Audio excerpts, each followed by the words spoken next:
الإسلامية ومسؤولا أو مراجعا في هذه المجلة ويكتب فيها بين منهجين، هنا في هذا العدد فتوى خطيرة جدا لا أظن أنه قد قال بها أحد من الأولين.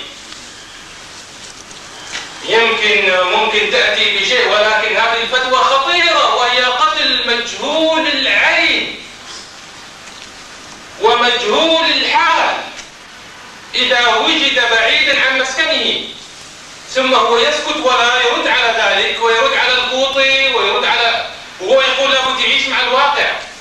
انظروا هذه الفتوى سأقرأها عليكم. البيان رقم 41 وفيه يقول: فإن مجاهدي الجماعة الإسلامية لا يقتلون أحدا حتى يتبينوا منه. ففي بيان رقم 41 وفيه يقول: فإن مجاهدي الجماعة الإسلامية لا يقتلون أحدا حتى يتبينوا منه. ففي مناطق كثيرة من هذا القطر خاصة الصحراوية كثيرا ما يقع شباب في سن التجنيد في حواجز المجاهدين فيطلقون سراحهم، وهو يغلب على ظنه. هذا الكلام صحيح.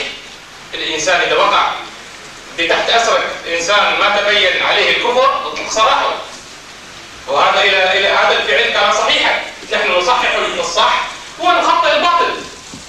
يقول: وهو يغلب على ظنهم أنهم مجندون لغياب البينة فأوقعهم ذلك في حرج كبير. لا، تحيي النفس ليس حرجا كبيرا، تحيي النفس فكأنما أحييت الناس جميعا. إن أورط الورطات النبي صلى الله عليه وسلم قال: سفك الدم التي لا مخرج لمن أوقع نفسه فيها، سفك الدم حرام بغير حق، إذا لا حرج في ذلك. قال: ورفعا لهذا الحرج، وين المصيبة؟ هنا تأتي: ورفعا لهذا الحرج فإن الجماعة الإسلامية المسلحة تمنع السفر الطويل لكل من بلغ التجنيد، أي ما بين 19 إلى 22 سنة، فلا يسافر شباب الجنوب إلى الشمال أو الشرق أو الغرب، ولا يسافر الغرب إلى الوسط والشرق والجنوب، ولا شباب الوسط إلى الشرق والغرب أو الجنوب، ولا شباب الشرق إلى الوسط أو الغرب أو الجنوب. ومن رفض أن يمتثل لهذا الأمر ووجد بعيدا عن منطقة سكناه فإنه يقتل، ولا يقبل منه أي عذر ولا زيارة ولا عمل ولا تجول ولا دراسة ولا المرافقة ولا الجهل بالبيان ولا الإكراه، سبحان الله، ولا الإكراه ولا ضياع الوثائق ولا غير ذلك. يعني أنا أكون ماشي في أرض الله عز وجل، والله عز وجل يقول لي تبارك وتعالى: فامشوا في مناكبها وكلوا في رزقه من رزقه. أنا أمشي يوقفوني حتى لو أقول لهم أشهد أن لا إله إلا الله وأن محمد رسول الله، ما يخلوا سبيلي، ما يقبلوا مني أي عذر مهما أقسمت له.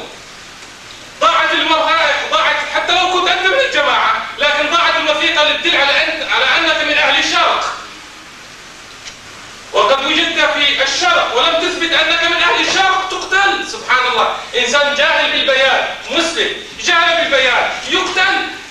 هذه أجرم فتوى وأجرم حكم، ولا الطواغيت حكموا هذا الحكم، ولا الطواغيت اللي يشوفوه من غير وثائق يقتلوه، يستجوبوه، يتبينوا. يا أيها الذين آمنوا، يقول الله عز وجل: يا أيها الذين آمنوا إذا ضربتم في سبيل الله فتبينوا، وفي قراءة فتثبتوا، ولا تقولوا لمن ألقى إليكم السلام لست مؤمنا تبتغون عرض الحياة الدنيا فعند الله مغانم كثيرة كذلك كنتم من قبل فمن الله عليكم فتبينوا إن الله كان بما تعملون خبيرا.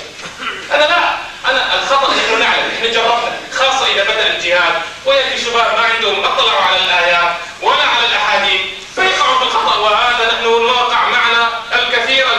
ولكن مهمة العالم هذه جاءت هنا عند أناس قاعدون عندهم مجال أن يراجعوا الأحاديث والآيات وأقوال العلماء فيسكتوا على ذلك، فيكون سكوتهم إقرارا وتشجيعا وحافزا لسفك الدماء.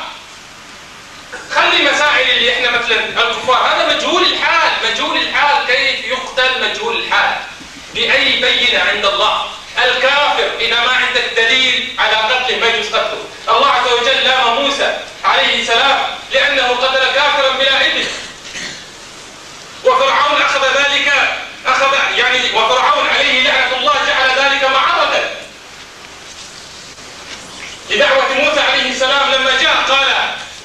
ألم نربك فينا وليدا ولبثت فينا من عمرك سنين وفعلت فعلتك التي فعلت وأنت من الكافرين.